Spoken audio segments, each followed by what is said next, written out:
Honnêtement, ça m'a fait mal de voir tous les Parisiens venir au château. Voilà, ils sont venus à Clairefontaine, ils étaient applaudis, ils étaient comme des rockstars, ils étaient super contents de nous montrer qu'ils étaient champions. Voilà, j'ai été touché, j'étais triste, j'étais dégoûté dans mon coin.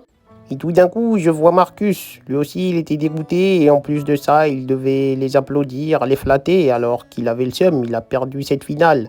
Donc voilà, ça m'a rassuré, ça m'a fait du bien. Je me suis dit, je ne suis pas seul à être dégoûté de la situation. Donc voilà, ça m'a fait plaisir, ça m'a fait rire et je me suis moqué un peu de lui. Je me suis dit, Marcus, tu t'es fait fumer. Ton équipe, elle a rien foutu en finale.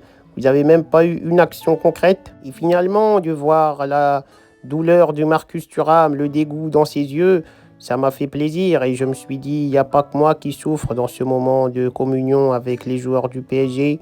Je ne suis pas le seul à être malheureux de ce sacre du Paris Saint-Germain. Je ne suis pas le seul à être blessé, à être touché par la situation. Il y a aussi Marcus Thuram. Voilà, il a éliminé le Barça. Il a fait une grande compétition. Il a été héroïque. Et en finale, il s'est fait fouetter 5-0. C'est quand même honteux aussi pour lui. Ça veut dire que son équipe, elle est rentrée dans l'histoire, mais de la mauvaise manière. Son équipe, elle est rentrée dans l'histoire parce que c'est la seule équipe à s'être pris 5-0 dans une finale. Donc d'un point de vue record, c'est pas mal, mais d'un point de vue dignité, voilà, c'est quand même assez compliqué d'être digne avec ce genre de statistiques. Donc j'ai vu sa douleur quand tout le monde a applaudi Dembélé et tous les joueurs du PSG. Et imaginez-vous, vous perdez une finale, vous vous faites humilier devant le monde entier et vous devez applaudir ceux qui vous ont assassiné. C'est quand même techniquement assez honteux de faire tout ça. Donc je l'ai vu subir ça et ça m'a un peu donné un peu plus de bonheur, un peu plus de joie et je me suis dit finalement ma petite souffrance à moi personnelle, elle n'est pas si grave. Donc finalement le bonheur il est dans les choses simples. Des fois ça ne sert à rien de se faire du mal et quand on a un malheur, autant regarder celui qui a encore plus un gros malheur à côté de nous.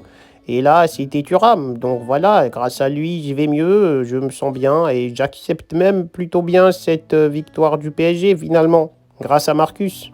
C'est pas grâce à mon amitié avec Dembélé, c'est pas grâce à ma bonté envers le club, c'est pas grâce à mon envie de voir la France rayonner. Non, non, c'est grâce à Marcus Thuram. Voilà, le fait de le voir souffrir, le fait de le voir dans cet état-là, je me dis que finalement, ça ne sert à rien de se faire autant de mal. Il souffre énormément. Voilà, moi, j'ai pas subi ce qu'il a subi. Juste, on se moque de moi, on me dit tu t'es trompé, t'as quitté le club, t'aurais pu la gagner, c'est vrai. Mais lui, il s'est fait gifler, les gars. C'est vraiment une gifle incroyable qui s'est pris. Je sais même pas comment il va réussir à retrouver une amitié avec Dembélé parce que voilà, il y aura toujours les 5 buts qui résonneront dans sa tête. Et c'est quand même douloureux ce genre de choses. Moi, la vérité, je pense que ça me briserait un petit peu, hein. J'aurais du mal à renouer une amitié claire avec quelqu'un qui m'a fauché comme ça.